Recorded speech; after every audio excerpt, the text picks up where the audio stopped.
টিহু আৰু নলবাৰী সমষ্টিক সামৰি মুখ্যমন্ত্ৰীয়ে আৰম্ভ কৰা জন আশীৰ্বাদ যাত্ৰাত দুটা বিশেষ কথা আমি লক্ষ্য কৰিছোঁ। প্ৰথম কথাটো হ'ল মুখ্যমন্ত্ৰী ডাঙৰীয়াই নলবাৰী সমষ্টিত উপস্থিত হৈ মুকলিকৈ কৈছিল যে নলবাৰীত এইবাৰ জয়ন্ত মল্ল বৰুৱাই নিৰ্বাচন খেলিব আৰু জয়ন্ত মল্ল বৰুৱাক জালুকবাৰীতকৈও যাতে এটা ভোটত হ'লেও জিকায়। আনহাতে চন্দ্ৰমোহন পাটোৱাৰী টিহু তেওঁৰ কথা এবাৰো নকলে কিয়? একাংশই চন্দ্ৰমোহন পাটোৱাৰীক সিংহপুৰুষ বুলিয়েই কয়, 85 চনৰ পৰা তেওঁকেই ৰাখিব খোজে। গতিকে সেইসকলক সুধিছো, আপোনালোকৰ সিংহপুৰুষৰ নাম কিয় নললে? টিহুত ল'ব লাগিছিল। হেঁচা ঠেলাকে হলেও মুখ্যমন্ত্ৰীৰ লগত যোৱা চন্দ্ৰমোহন পাটোৱাৰী সম্পৰ্কে কিবা এটা ক'ব লাগিছিল, কিয় নকলে? কথাটো এইকাৰণে উল্লেখ কৰিছো, নতুনকৈ গঠন হোৱা টিহু সমষ্টিত যে নতুন মানুহ লাগে, নতুন মুখ লাগে, সুদীৰ্ঘ দিনৰ পৰা আমি চিঞৰি আছো।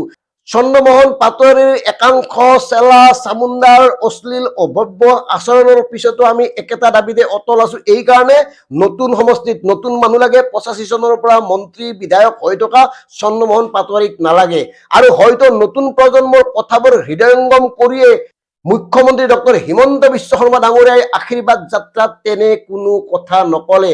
আৰু সঁচাকৈ যদি মুখ্যমন্ত্ৰীয়ে নতুন প্ৰজন্মৰ চিন্তাক গুৰুত্ব দিছে, তেতিয়াহ'লে এয়া সঁচাকৈ আদৰণীয়, প্ৰশংসনীয় আৰু এয়া কাম্য সমষ্টিবাসীৰ নতুন প্ৰজন্মৰ বাবে। এগৰাকী চূড়ান্ত ব্যৰ্থ মন্ত্ৰী চন্দ্ৰমোহন পাটোৱাৰী, গতিকে তেওঁক লৈ নতুন প্ৰজন্মই কি আশা কৰিব পাৰে?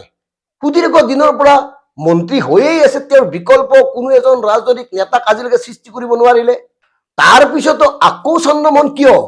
এই যে তেওঁলোকে এটা সমষ্টিক নিজৰ ৰাজনৈতিক স্বত্ব হিচাপে গণ্য কৰিবলৈ আৰম্ভ কৰিছে, এই ধাৰাবাহিকতা ভংগ কৰিব লাগিব। এই ধাৰাবাহিকতা ভংগ কৰিব টিহু সমষ্টিৰ নতুন প্ৰজন্মই। এইকাৰণে কৰিব কাৰণ পৰিৱৰ্তন লাগে। নতুন সমষ্টি, নতুন চিন্তা, নতুন বিচাৰ, নতুন বিশ্লেষণ, নতুন ধাৰণা, নতুন প্ৰকল্প, নতুন সপোন, নতুন কৰ্ম পদ্ধতিৰে আগবঢ়াই নিব লাগিব টিহু সমষ্টিক নতুন প্ৰতিনিধিয়ে।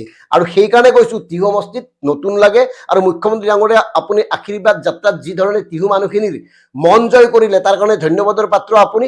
কিন্তু আমাৰ এটাই দাবী, নতুন সমষ্টি, নতুন মানুহক। সেই নতুন মানুহটো কোন আপোনালোকে নিজে সিদ্ধান্ত লওক। ধন্যবাদ। জয় অসম।